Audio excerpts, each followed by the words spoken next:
recently, and controversially, it turns out the barn owl actually also likes to nest in holes and in trees, and it's not exclusive to living in the barn, as the name might suggest, obviously.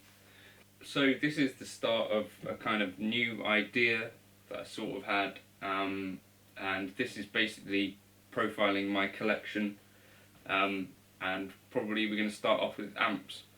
And the Kemper, as I said in the video a short while back, sits on my desk over there, and I use it quite a lot for making Tone Junkie demos or for recording, like I was recording with keyboard player from Meridian. I think that's been mastered now at Abbey Road, which is cool. But it sits over there, and I decided to make some use of it, and I've got some okay mics now, so I'm hoping that I can get some decent results out of it. So I thought, what better place to start than with my first amp. So I've made a collection of profiles of my Mesa Boogie Nomad 45, which I got from Manson's guitar shop in Exeter when I was, I think, 17. The amp cost me £750 second hand, which is quite expensive for a Nomad. Typically I think they can go for a bit cheaper than that now even.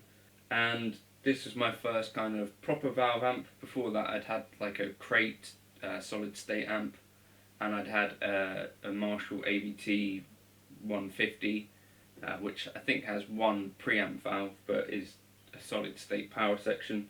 So this is my first real amp, and if you read on forums and stuff, people are quite sniffy about the amp in general, but also the third channel, which is actually my favourite part of the amp,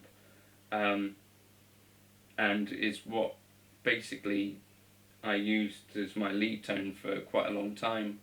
And I've got an old profile of it, which I used as my kind of lead tone for ages as well.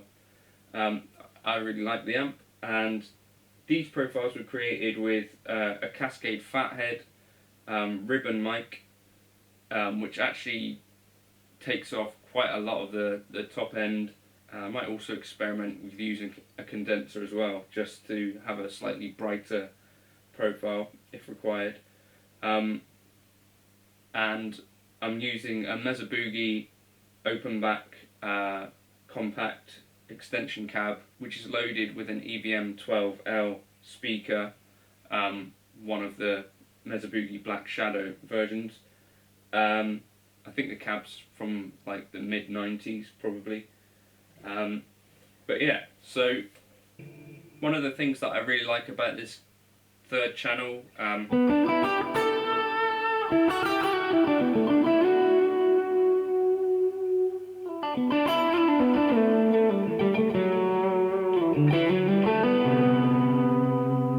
is that it sustains really nice, but it still maintains that pick attack.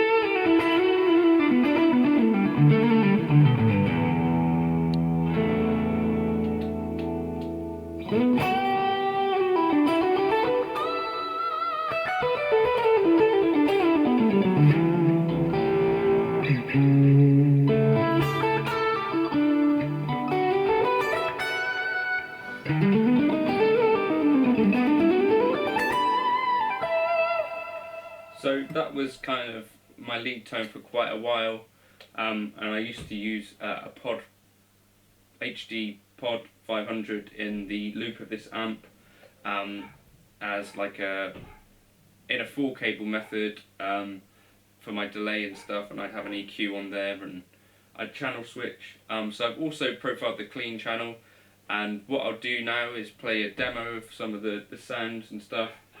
All of these collections will go into my Kemper folder, which you can get access to in the description. and I'm going to sort of just try and grow this folder with the sounds that I actually use from my amps. So hopefully that's interesting, and thank you for watching. Cheers.